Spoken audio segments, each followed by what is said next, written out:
Bom, então a gente passa agora, 29 de abril, 10h16, a segunda webconferência do primeiro encontro do Círculo de Estudos Russelianos, do 5º dia, com a doutoranda Juliana Torres, doutoranda em Filosofia pela Universidade Federal de Minas Gerais, também uma estudiosa do Husserl, que fará a sua autoapresentação.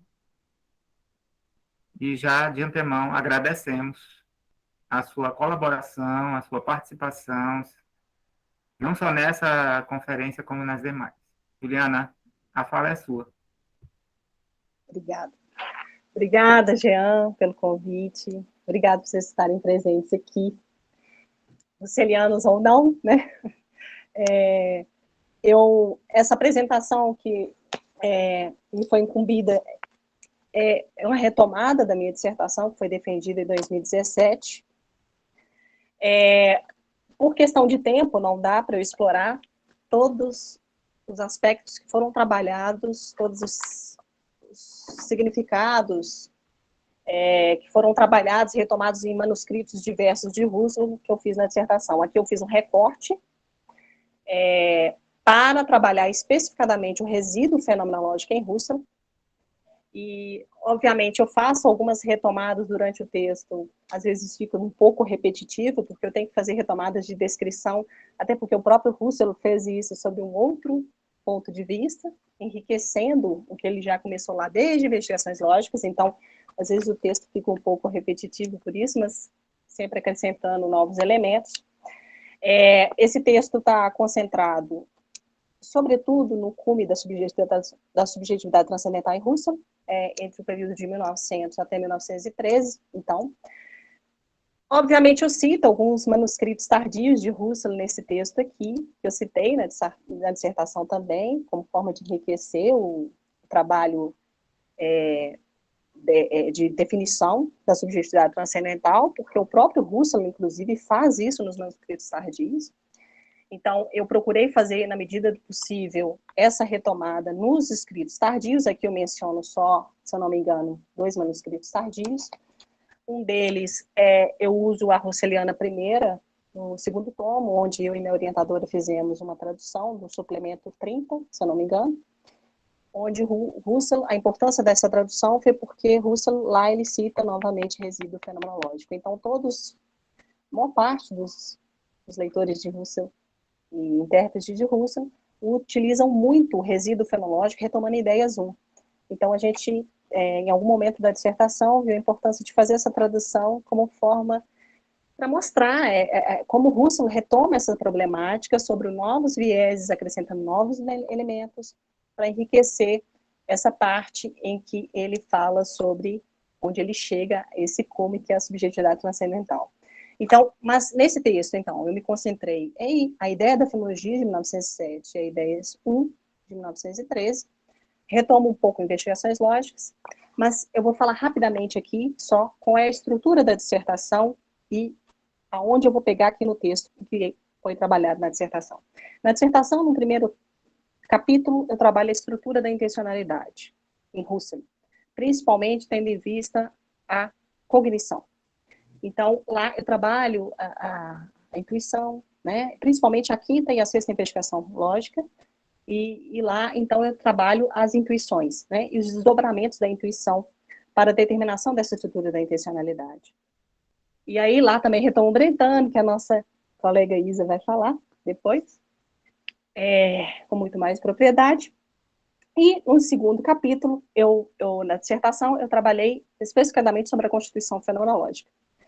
E lá, então, com implicado a constituição fenomenológica, eu trabalhei as vias redutivas, né? Que é a redução, aí eu trabalhei a redução fenomenológica, a redução idética, a redução transcendental. E, no 3º capítulo, eu cheguei propriamente a 3 hipóteses do que poderia ser o resíduo fenomenológico, e, no final, eu proponho uma leitura de Husserl, correlacionando como é que Husserl correlaciona consciência e mundo de coisas através do resíduo fenomenológico. Então, basicamente, a dissertação é isso, e o texto aqui eu concentrei bem rasamente, sobre a estrutura da intencionalidade e já pulei direto para as vias redutivas conjuntamente com a ideia de resíduo fenomenológico em Husserl. Então, eu vou começar a leitura do texto. Um texto está relativamente longo, eu acho que eu gasto uns 50 minutos para ler, mas eu acho que vai ser proveitoso depois para a gente discutir. Né? Lembrando que, como eu estou trabalhando essa obra de Ideias 1 aqui, Ideias 1 é um manuscrito assim, que tem muitos sentidos, muitas retomadas de descrição de Husserl nos manuscritos tardios acerca da subjetividade transcendental. Portanto, tem muita definição aqui que ela fica capengando às vezes, e que a gente pode conversar sobre isso depois, né, da minha leitura, e até para enriquecer mais, né, esse período que eu propus aqui de trabalhar até 1903 em Rússia. Então, eu vou começar a leitura. Então, o objetivo aqui é mostrar uma correlação entre consciência e mundo de coisas, e a partir disso, ver o que a gente pode denominar de resíduo fenomenológico em Husserl. Então, desde Investigações Lógicas, 1900 e 1901, Husserl sinaliza para a necessidade de descrever uma estrutura da intencionalidade e mostra os conteúdos como constituintes reais da consciência. E os diversos modos de referência intencional que permitam a fenomenologia um alcance do próprio visar ao mundo, de Weltmeinen. Nesse sentido, a investigação fenomenológica husserliana busca aclarar o duplo sentido das vivências, real, réel e ideal. Aqui eu puxo uma nota de rodapé só para explicar o que eu estou chamando de eu não, né, assim, que a gente entende que o Husserl está chamando de réel, não é reale em alemão, é réel, que é a concepção de réel em Husserl procura destacar a abordagem fenomenológica dos atos de consciência frente a uma abordagem psicológica da existência real desses atos. Vê-se que o réel, apesar de não ser nenhuma circunstância individualmente a mesma, ele indica uma identidade na consciência sintética. A imanência réel mostra os momentos ideais como componentes das próprias vivências. Husserl nos exemplifica dizendo sobre o que aparece à consciência, o que nela encontramos como a cor da coisa vista. Ela não é momento real da consciência de cor, porque se altera continuamente. Porém, a multiplicidade de perfis da coisa é unificada na síntese de apreensões. Graças às junções de apreensões propiciadas pela possibilidade de síntese de identificação, é que a consciência é consciência de uma só e mesma coisa. E, nesse sentido, é composição real, réel da consciência. Então, eu retomo. Então, o duplo sentido das vivências, real e ideal, e suas correlações, que são para Husserl a partir de enigmáticos naquele período de investigações lógicas. Todo esforço de descrição fenomenológica por meio da intencionalidade mostra o mundo como seu objeto é intencionado. Porém, Husserl alerta que é indiferente para a descrição a investigação do ser em si do mundo, se existente ou não, bem como investigar o sentido que opõe o ser metafisicamente e o transcendente. Se não se trata de duas realidades que subsistam independentemente, é pela vinculação essencial que consciência e mundo são concebidas, sob a perspectiva fenomenológica. A reflexão que se funda sobre a descrição dos atos, os conteúdos e sua vinculação ao eu fenomenológico mostra, por meio da correlação e seus diversos graus de evidência, o sentido essencial da intencionalidade. A evidência dessa vinculação, Husserl a aprofunda através da intuição como alcance da pura imanência como tal. E a intencionalidade, neste contexto, abarca a referência a algo que é composto de diversos momentos e partes, e ao mesmo tempo não é ela mesma nenhuma dessas partes ou momentos. Apesar da ideia de parte e momento não ser uma novidade a partir da fenomenologia husserliana, ela compõe um importante aspecto da intencionalidade. Enquanto as partes podem existir de modo independente do seu todo, ainda que num sentido modificado, o momento não é parte independente. Uma cor, uma forma, um som não podem ser separados de sua superfície. O problema surge sempre que um momento é tomado como parte e, portanto, podendo subsistir independentemente do todo. Com efeito, emerge dessa concepção uma separação artificial entre consciência e mundo, interno e externo, como se se tratasse de entender como isso que está fora pode entrar na consciência. Como um momento para o mundo, a consciência não pode ser apartada dele. Ela é essencialmente correlata com o mundo de coisas por meio da intencionalidade. Segundo Alvin Ziemer, o princípio da intencionalidade é o condutor de toda a fenomenologia husserliana, e que norteará toda a pergunta filosófica sobre o sentido e o ser da existência. Trata-se de uma trajetória metodológica que recua o mundo para revelá-lo.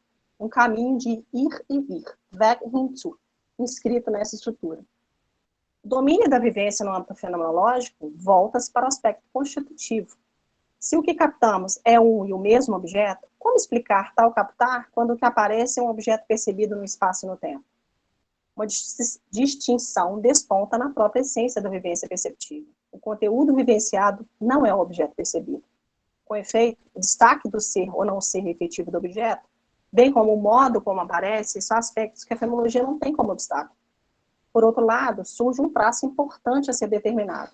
À medida que na própria correlação entre ato e conteúdo, o que vivenciamos é consciência de identidade, e neste sentido, o aspecto constitutivo da vivência, essa concepção não está inclusa somente a descrição dos diversos modos de consciência que aparecem, mas também a multiplicidade de perspectivas que aparecem junto ao objeto, seus graus de clareza e ainda o modo como a consciência relaciona e sintetiza o que aparece, constituindo, por meio disso, um objeto idêntico.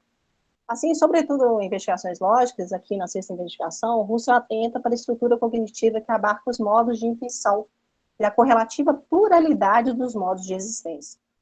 Apesar de serem fundamentais para o delineamento da filologia pura, por uma questão de tempo, como eu falei, não darei enfoque neste texto à função intuitiva, aos graus de evidência e seus resultados para o delineamento da estrutura intencional.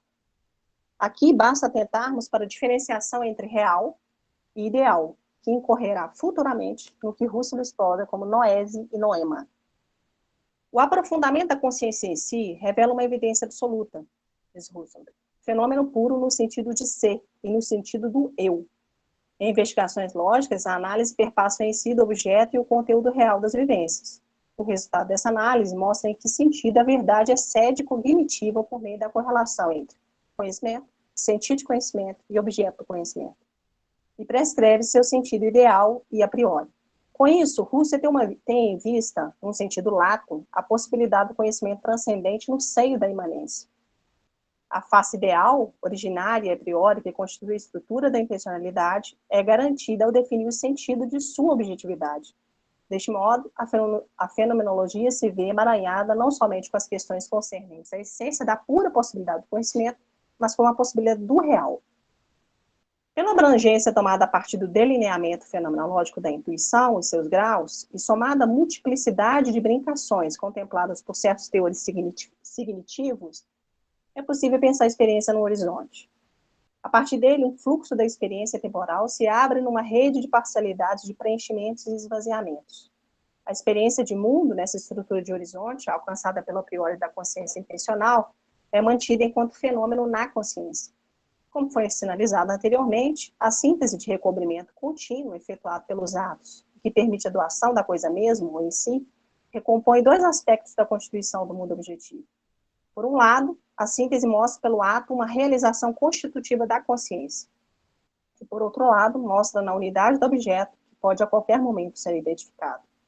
Desse modo, o mundo é entendido a partir da conjunção entre experiência, como dado evidente, e a inteligibilidade que implica a constituição do objeto como sentido constituído. É deste modo que, a priori, não é uma antítese entre a razão e a experiência. É importante salientar que este horizonte interno, innen horizont, e ao mesmo tempo externo, außen horizont, é restituído no interior de uma concepção de mundo circundante em Husserl, a Umwelt. Isso quer dizer que a percepção de coisa ou de um complexo de coisas também mostra um circundante co-constituído, por meio do horizonte. Um mundo objetivo que abarca não somente aquele lado visível da coisa, mas uma unidade identificável pela percepção possível e atual. Com isso, a apreensão de mundo não é caótica, mas uma regularidade universal que abrange a experiência e conexão com a objetividade universal de um mundo constituído como existindo em si mesmo. Contudo, a consciência não é um olhar vazio, diz Husserl, para os objetos, como se fosse mero recipiente cognitivo de objetividades. Na verdade, sua estrutura clarifica o sentido da transcendência de um modo constitutivo, isto é, ao mesmo tempo que está direcionada a algo, ela posiciona este algo como existindo. Principalmente a partir de 1906, o aspecto constitutivo desta evidência será alargado por análise dos correlatos intuitivos por meio da noese e do noema. Mais abaixo eu vou detalhar o que eu estou chamando de noese e noema. O ideal e o irreal se constituem em um horizonte de modos de consciência e no horizonte da correlação a priori com seus objetos. É possível notar que a exigência dessa análise constitutiva aparece gradualmente pelo âmbito transcendental. E o domínio das questões acerca da consciência no campo intuitivo emerge necessariamente uma nova atitude, a fenomenológica. A abertura para a nova atitude perante o enigma da transcendência é uma necessidade prévia a qualquer esclarecimento sobre o campo do dado, evidentemente. O sentido dessa transcendência advém de uma consideração reflexivo-fenomenológica que representa uma recomposição da gênese da objetividade na subjetividade em sua esfera transcendental. Portanto, a partir da dimensão constitutiva da consciência, Russell mostra o que nela é passível de captar o mundo no âmbito transcendental. Mundo em que, no seu índex possível de determinação, está emaranhado o sentido mesmo de formas, que ele chama de formas ontológicas, que Russell exemplifica citando espaço, tempo, contínuo, coisa, pessoa, que podem ser supostamente encontrados primeiramente pela experiência. Neste aspecto, Russell fala em um encontro com a objetividade transcendental em consonância com acesso à investigação intuitiva, ambos pormenorizados pelo aspecto constitutivo da subjetividade transcendental. Como nos mostra Russell, os problemas da Constituição representam uma disparidade entre o ser e a consciência. E no caso da fenomenologia, este problema é dissolvido pelos nexos eidéticos que representam uma nova orientação. Dois aspectos envolvem o processo de constituição que são irredutíveis para Russell, como ele mesmo nomeia na obra, no primeiro tomo de Fenomenologia da Intersubjetividade, 1929 a 1935, onde ele trata do entrelaçamento entre ego e não ego, sendo este último identificado como o próprio mundo. Então, apesar da subjetividade ser uma condição de possibilidade que algo apareça, ela ainda não é suficiente para conceber uma noção mais fundamental do mundo.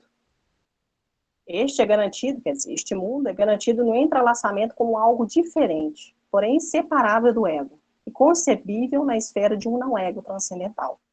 Com isso, Russell busca destacar este mundo de uma realidade objetiva e ingênua, e revelar por meio da consciência absoluta sua unidade de sentido.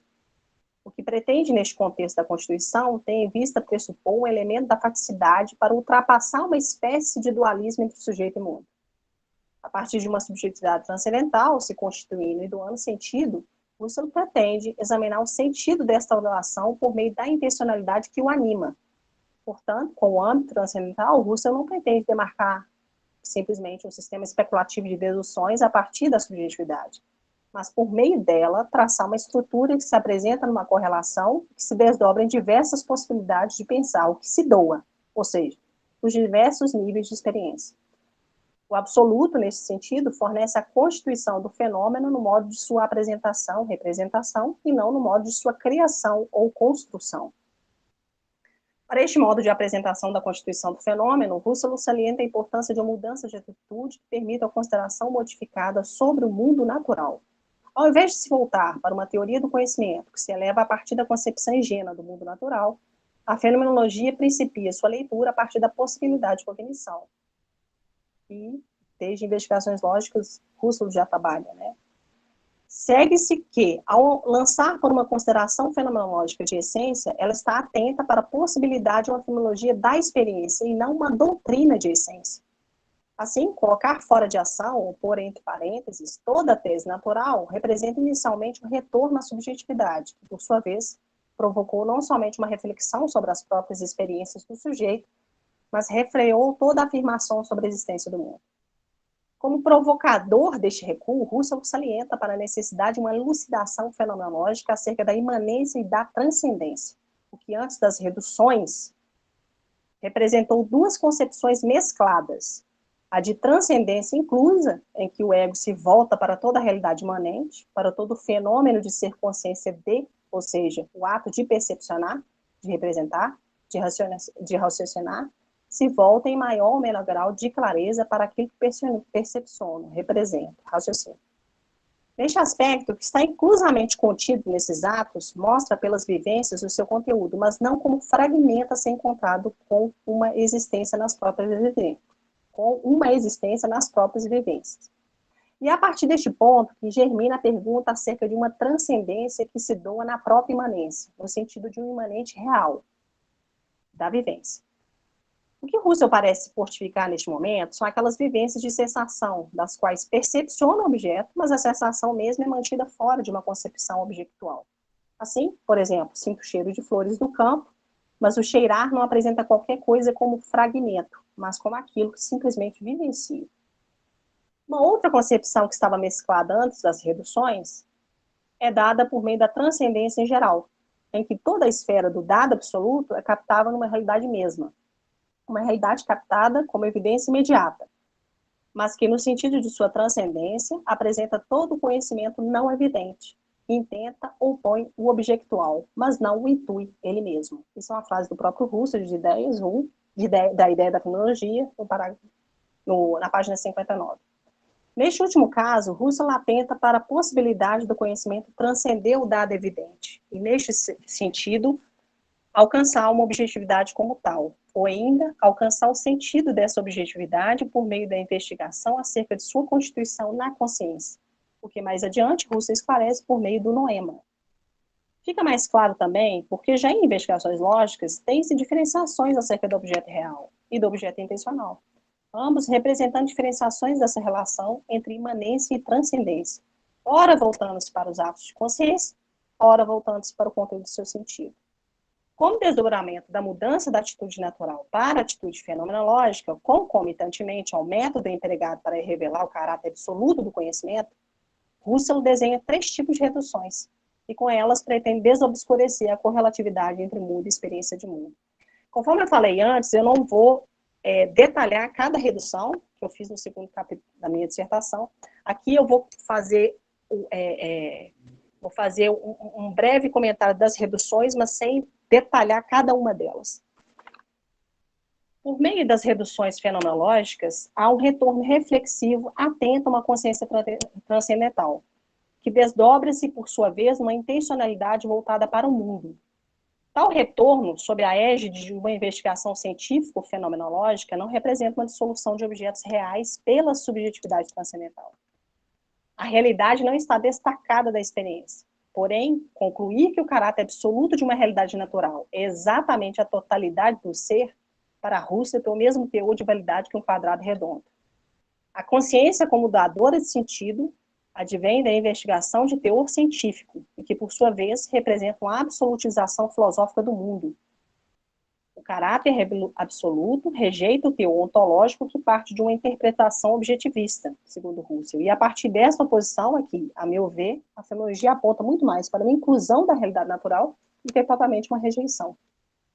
O caráter absoluto da subjetividade é vinculado à ideia da sua autoconstituição. Diferentemente da determinação do objeto, a subjetividade não tem como condição para o seu aparecimento algo que está fora dela mesma.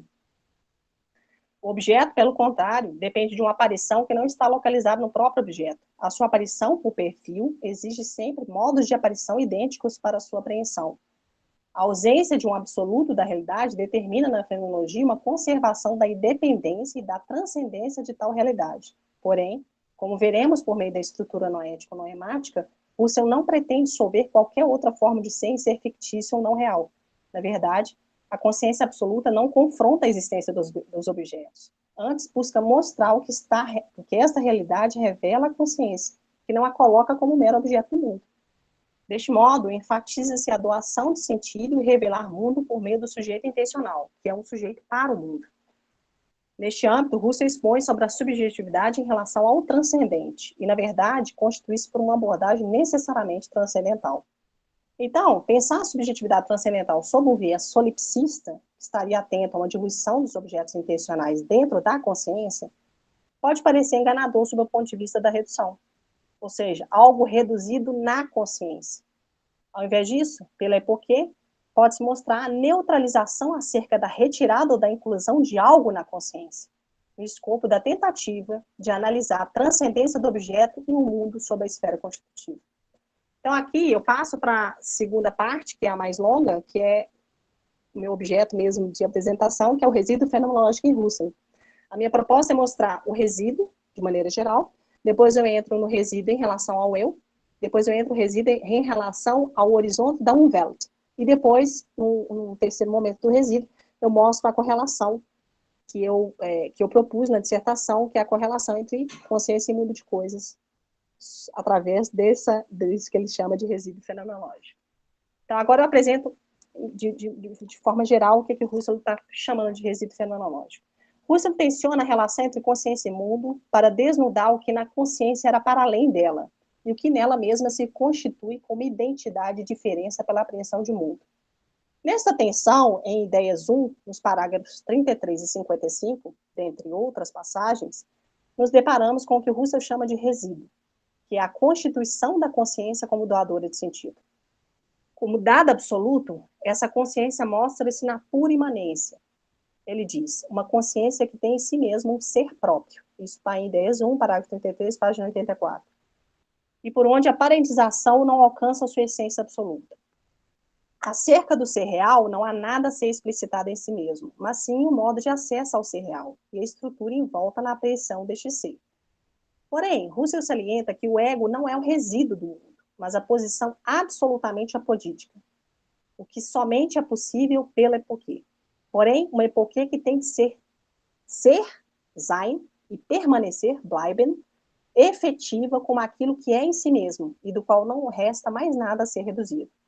Segundo Husserl, o eu puro que se revela por meio do resíduo não tem nenhum conteúdo determinável, é simplesmente indescritível, é eu puro e nada mais. A ideia de resíduo fenomenológico, portanto, pode ser retomada de diversos modos. Podemos recolocá-los em 4 posicionamentos que reivindicam em seu conjunto a fenomenologia e seu cunho transcendental absoluto. O primeiro modo trata da mudança de atitude. Um olhar modificado sobre o mundo que permite à fenomenologia entrar no campo propriamente constitutivo, sem que seja necessária uma base teórica e, por isso, um meio explicativo de algo já preconcebido. O segundo modo levanta a análise da objetividade na constituição da subjetividade transcendental, amparada sobre o mundo enquanto correlato da consciência, o noema. O terceiro aspecto remonta sobre a evidência de pensamentos gerais sobre a consciência transcendental absoluta. Esta evidência é uma consequência do reconhecimento de que, se efetuamos uma reflexão sobre o que aparece a consciência, nela podemos ver como as coisas se comportam como unidade na contínua multiplicidade. E, além disso, vemos a dimensão distinta da objetividade, quer seja em si mesma, quer seja correspondente ao modo de orientação referente à sua aparição. Esses pensamentos gerais somente são obtidos pelo aparato reflexivo, efetuado na dimensão transcendental. O quarto e último aspecto, que remonta conjuntamente aos outros, diz respeito à ideia de resíduo como fluxo de vividos, ou seja, o eu puro. Nele recai a unidade da vida consciente que, mediante as múltiplas possibilidades de experiência, permanece faceada pela minha noese, como fluxo absoluto. A seguir, focaremos esses tópicos desde uma estrutura mais originária da consciência. Nesta busca serão delineados a coimplicação do método e aquela estrutura tendo em vista o ponto culminante traçado pela ideia de resíduo e seus desdobramentos ao longo de Ideias 1. Então, eu parto agora para o resíduo e o eu puro. Esse foi o panorama geral. Na redução, a esfera do eu puro fenomenológico revelou intuitivamente o fenômeno da percepção apreendida como minha percepção, e revelou como fenômeno meu percepcionar. Porém, a puridade desse fenômeno foi novamente posta entre aspas, para desencobrir a percepção pura, a pura cogitatio. Revelada a partir das reduções, este eu puro manteve-se enquanto fenômeno como vivência do perceptível imanente, o desdobramento da doação do ser fenomênico juntamente com a indubitabilidade do ser imanente. Magiando novamente um solipsismo psicológico, no qual trataria da relação entre as minhas vivências e o mundo fora, Husserl procurou voltar-se para a pergunta sobre a possibilidade do conhecimento concernente à constituição da consciência em geral. Pela orientação empírico-psicológica, o eu puro não se dá de modo imediato, mas na mediação entre eu e o mundo físico, eu e meu corpo, etc. A minha vida psíquica é parentizada na medida em que somente pode estar sujeita a uma análise eidética, e assim declarada como o teor de uma ciência objetivada. Poderíamos nos perguntar de que modo a fenomenologia ainda resguardaria um solipsismo por meio do ego transcendental, e, se assim se confirmasse, uma espécie de idealismo pela concepção de resíduo. Pela via solipsista, segundo Eduard Marbar, acontece que não há um destacamento da consciência de sua unidade como constituição absoluta, e dessa forma não se exige uma consideração ulterior a ela. Segundo o próprio Husserl, as reduções não tratam de uma redução solipsista, e nesse sentido não é um eu ele mesmo concreto, efetivo, ou seja, um eu que, de algum modo, resguardaria uma apreensão meramente na forma de um para mim, für mich, e que por isso seria um sujeito relativo. Este eu encontra-se apenas num contexto intencional e em conjunto com a sua forma essencial de se constituir e somente por isso identificar-se.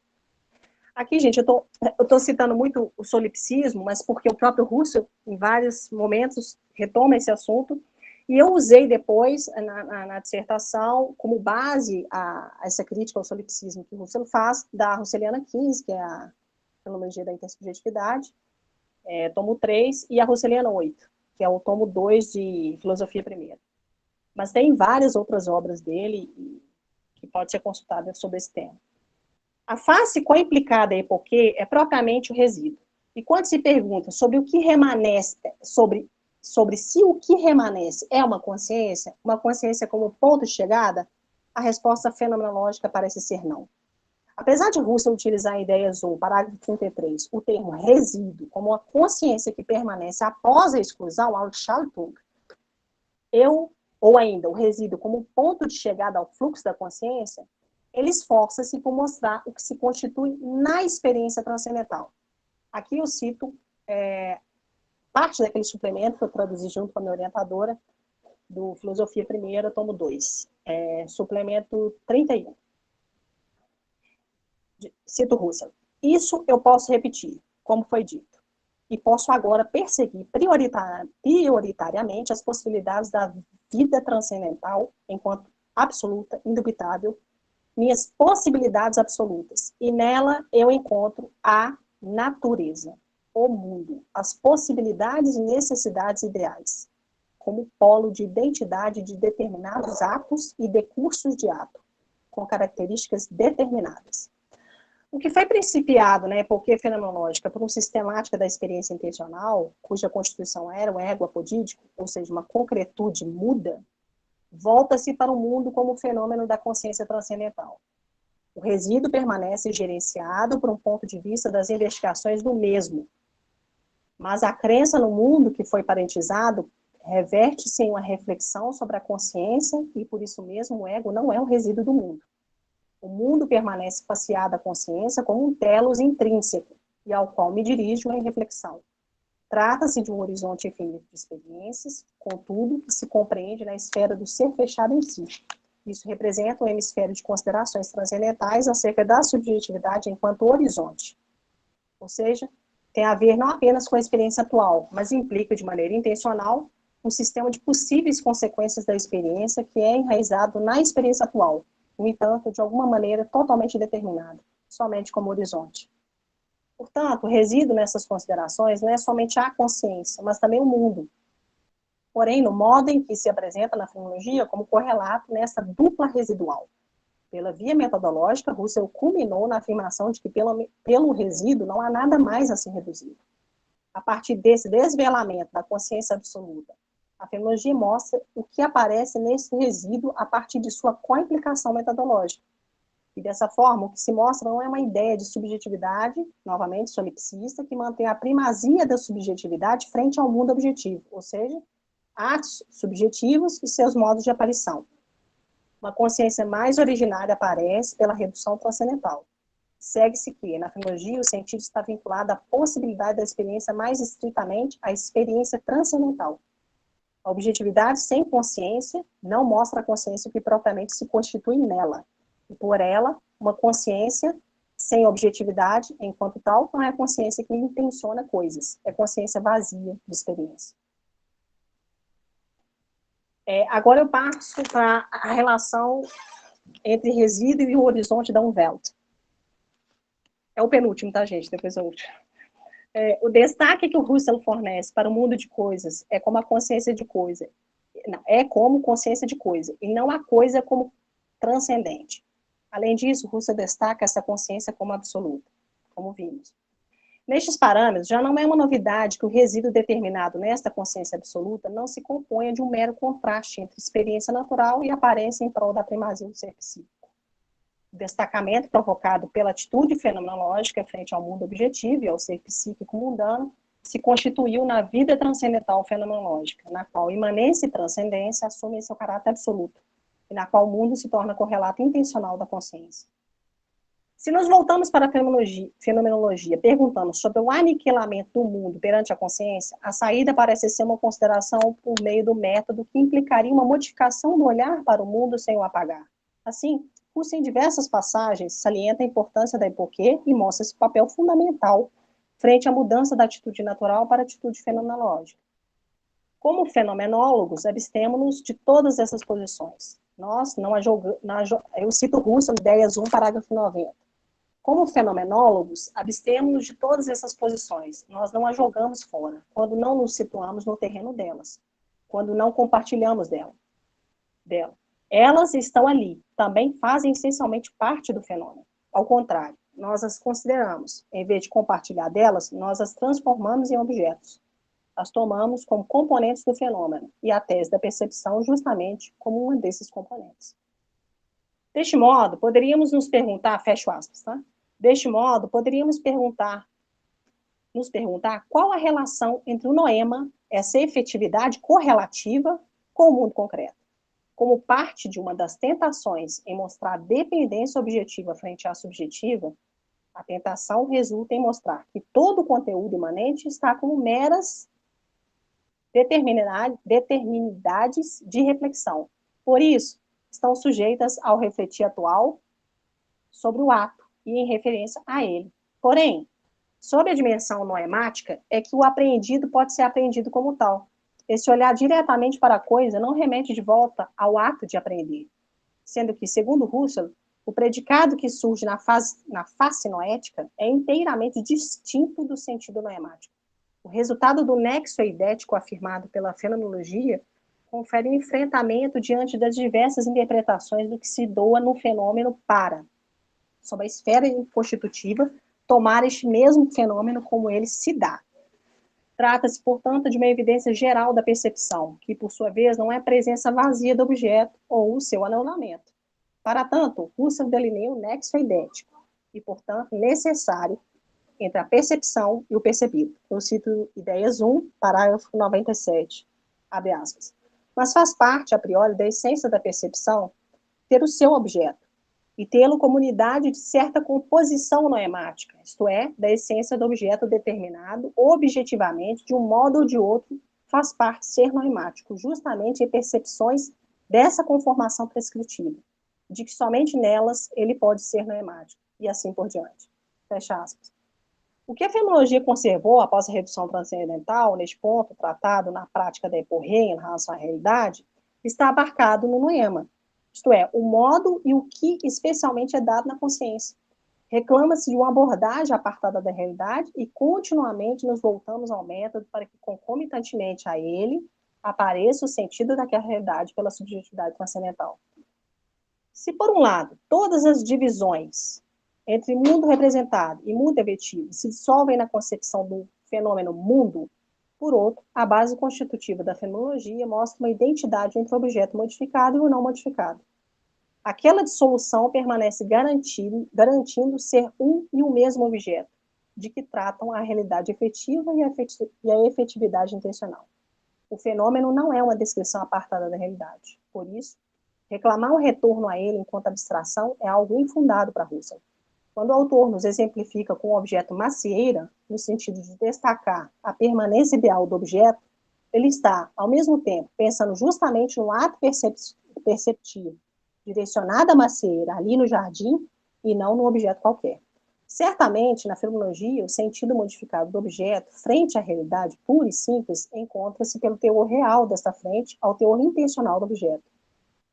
A diferença entre eles sendo mantida por uma absolutização da consciência, uma objetividade que permanece enquanto tal, não sugere qualquer reenvio à realidade empírica.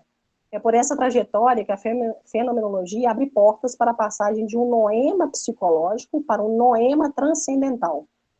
A fenomenologia se adianta em se manter nas verdades fenomenológicas absolutas antes de qualquer direção ou juízo sobre o objeto puro e simples. Nesse sentido, novamente, nos deparamos com o resíduo, ou seja, a consciência absoluta como um molde de duas concepções necessárias para o seu entendimento referidas acima pelo método fenomenológico. É o que está co-implicado a ele sob a determinação constitutiva da consciência absoluta. Agora eu entro na última parte, que é a parte onde eu faço correlação entre consciência e mundo de coisas, através do que ele está chamando de resíduo fenomenológico. O que Russell parece nos mostrar o tempo todo é que não é um resíduo como noese, ou um resíduo como noema. E se assim fosse, pareceria, sobretudo, uma assunção de um dos polos cuja separação foi criticada pela fenomenologia, a saber, uma decisão ou pela esfera subjetiva ou pela esfera da realidade dos objetos na consciência.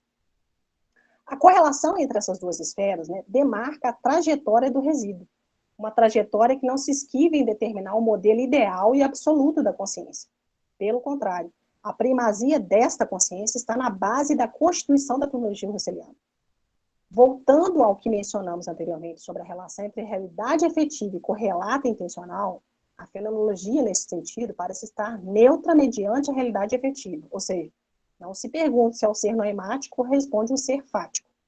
No entanto, uma ressalva a este tipo de correspondência já foi apontada em diversos momentos em Ideias 1, entre eles, no parágrafo 95, onde o Russell explicita sobre a exclusão da pergunta por essa correspondência.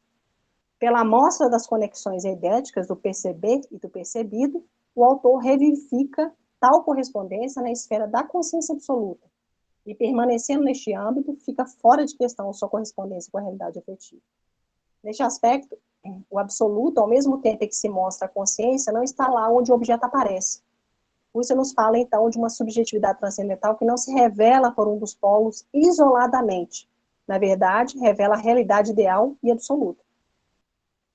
Portanto, a correlação mostra uma identidade entre os atos de consciência e o objeto intencional. Também mostra o caráter interdependente, e, deste modo, a fenomenologia concretiza o absoluto. Para mostrar como se constitui essa correlação, Russell adentra sobre o aspecto da síntese dos atos de consciência, ou seja, como eles apresentam o mesmo objeto, ainda que a visada sobre este se altere continuamente no fluxo da consciência. Por outro lado, Russell mostra também como o objeto se constitui numa unidade, ou seja, representado por uma unidade. Ao salientar esta correlação, Russell lida essencialmente com aquela interdependência.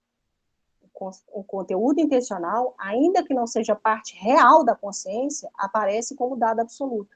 E o caráter de uma objetividade enquanto tal tem, no contexto da subjetividade transcendental, o sentido ideal. Outro modo de adentrar sobre o aspecto da correlação é por meio da possibilidade de doação de sentido que pertence à essência do ser, a de poder ser dado. Isso eu retiro, isso que eu acabei de falar, né, a de poder ser dado, a possibilidade de doação de sentido que pertence à essência do ser, ou seja, a de poder ser dado, Russell trabalha na Russeliana 36, chama Idealismo Transcendental, que essa Russeliana vai de 1908 a 1921. O que se obteve a partir das reduções está na esfera universal do que é doação. Essa doação está diretamente atrelada ao sujeito da experiência, ao qual toda possibilidade de ser está sujeita, isso é, a dimensão absoluta da consciência intencional. Como afirma Russell, aí eu cito a mesma Russeliana, 36, nada existe sem a consciência absoluta, assim como nada existe com a consciência absoluta. Fecho aspas. O modo de manifestar a correlação entre consciência e mundo é por meio da análise do sentido dessa correlação, e por onde, ao mesmo tempo, se extrai como o mundo pode se revelar a subjetividade fenomenológica. Portanto, este sentido somente aparece, por um lado, pelos atos de consciência que animam os objetos, e, por outro lado, pela objetividade enquanto tal, que, isolada daqueles atos, não possui qualquer sentido. Nesta via é que se pode dizer de uma fenomenologia preocupada antes com o sentido ou significado daquela correlação do que com o ser. Precisamente, o resíduo é a correlação entre consciência e mundo de coisas. Tal correlação é denominada em seu conjunto por vivida intencional. a absolutização da consciência, ou ainda a subjetividade em sua dimensão transcendental fenomenológica. É onde o vínculo entre consciência e mundo parece ser possível. Resulta dessa consciência que ela somente é consciência de algo se o mundo aparece, ou melhor, ela somente se constitui enquanto consciência de algo à medida que consciência e mundo se constituem correlativamente, ou pelo menos é por essa via correlativa que consciência e mundo tornam-se uma unidade de sentido. Resulta que a consciência doadora de sentido, correlacionada às coisas que se doam à consciência, é o que a fenomenologia constitui como resíduo. Sem ele, não há experiência com sentido. Segue-se que somente há sentido se tem experiência. E esta experiência somente tem sentido se há mundo. A atitude filosófica reflexiva permite à fenomenologia uma via imanente para que o transcendente seja.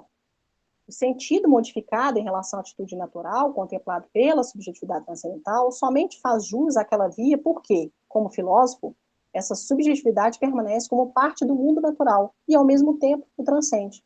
Dessa forma, a fenomenologia nos fornece uma via imanente para sermos transcendentes.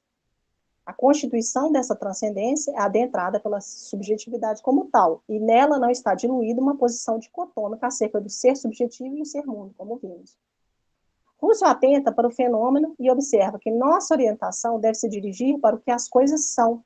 Nesse primeiro passo, essas aparecem na sua constituição como coisas da experiência. Ao invés de o correlato da nossa experiência ser a face aniquilada do mundo real, ele se constitui e se mostra a cada experiência em sua mudança, por essência do tipo de nexo determinado pelo conteúdo eidético da experiência. E somente por esta é que o âmbito fenomenológico primacial se esgota no campo da pura efetividade, Wirklichkeit, ou possibilidade, Möglichkeit. Apesar de consciência e mundo não existirem um sem o outro, a dependência é unilateral, nos diz Russell. Ou seja, o mundo é dependente de um sistema de motivação. Porém, a consciência pura independe daquele mundo. Por isso, se insiste na determinação de qual mundo a fenomenologia reivindica. O movimento de dependência é unilateral quando a concepção de mundo ainda permanece na análise de uma realidade externa, a consciência, enquanto uma necessidade pressuposta dessa realidade pelo ser psíquico. Por outro lado, a dependência mútua é o resultado de um teor transcendental que reivindica mundo no âmbito do fenômeno, aspecto somente aclarado sobre a via constitutiva da consciência. O detalhamento dessa relação, que muitas vezes foi alvo de afirmações idealistas, fez-se necessário não somente como resposta às críticas, mas como desenvolvimento próprio da fenomenologia russeliana pela absolutização da consciência. Decorre que o mundo não é necessidade apodítica para aquela consciência. E ao invés de ser apagado o mundo, a consciência mostra-se também constituição de outros mundos possíveis. Por exemplo, a possibilidade de não ser do mundo. Se o aniquilamento do mundo está em pressupor que somente ele é a partir do constituído pelas vivências, então escapar a esse pressuposto seria mostrar que nem todas as coisas existem somente como objetos intencionais, apesar do conhecimento acerca delas somente ser possível como objeto intencional da consciência.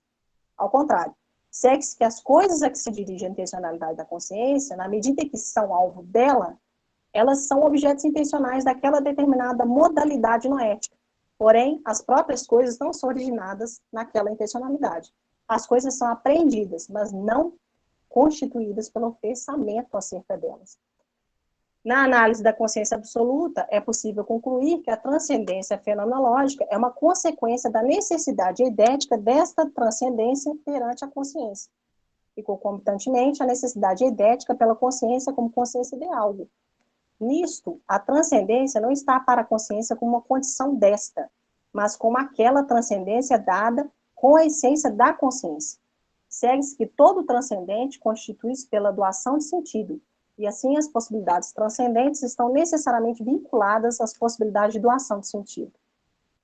A partir deste ponto, surgem interpretações idealistas acerca da fenomenologia russeliana, já que a referência ao mundo material está necessariamente dependente da consciência, ou seja, esta revela o sentido da existência do mundo e clarifica sua constituição.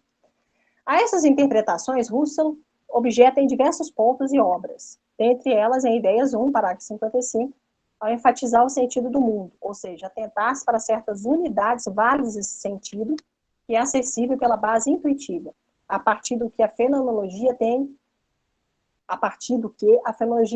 uma posição modificada de idealismo. Todo sentido genuíno da ciência fenomenológica está atrelado ao que já foi predicado pelas reduções, e somente nesta via que Husserl se coloca no idealismo transcendental. É recorrente o delineamento específico desse idealismo frente ao tradicional, já que o idealismo fenomenológico transcendental não está abaixo ou faz frente a uma teoria, mas antes é uma ciência concreta.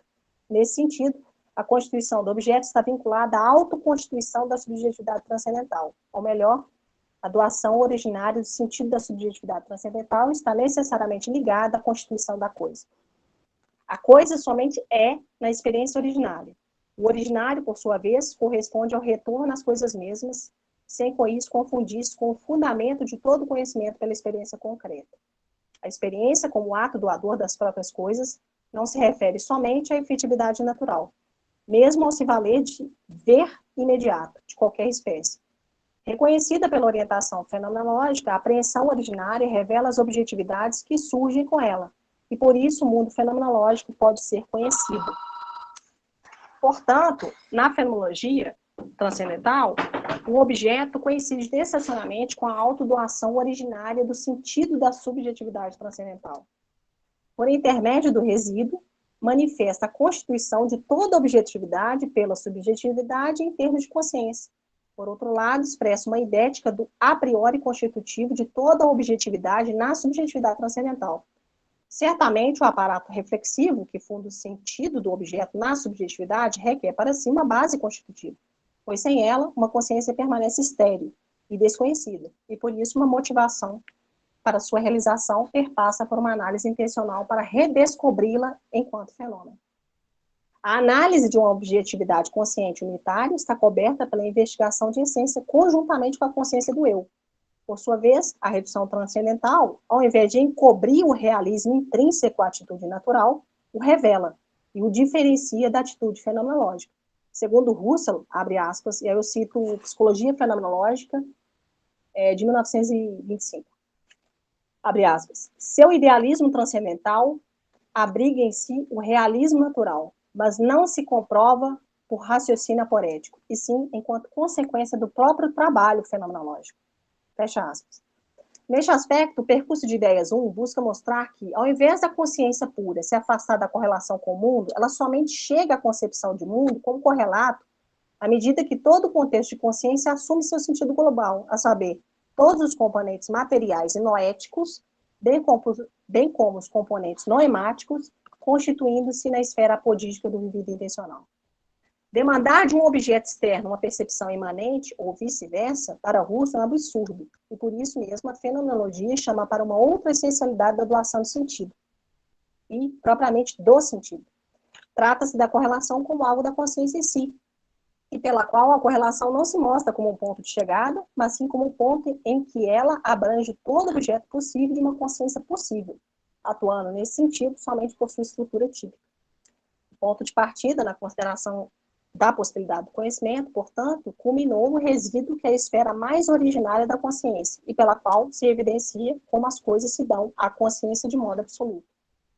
Concluindo, detecta-se que o enfoque dado com a implicação entre as reduções fenomenológicas e a constituição transcendental é indispensável para depreender a correlação entre consciência e mundo de coisas. Com essa correlação, argumentam-se aqui que o resíduo não resulta do apagamento do mundo, mas sim de uma consciência que se constitui com o mundo. Bom, gente, desculpa, o texto foi imenso, mas, assim, muita coisa para se discutir em cima desse texto, e estou aberta a questionamentos.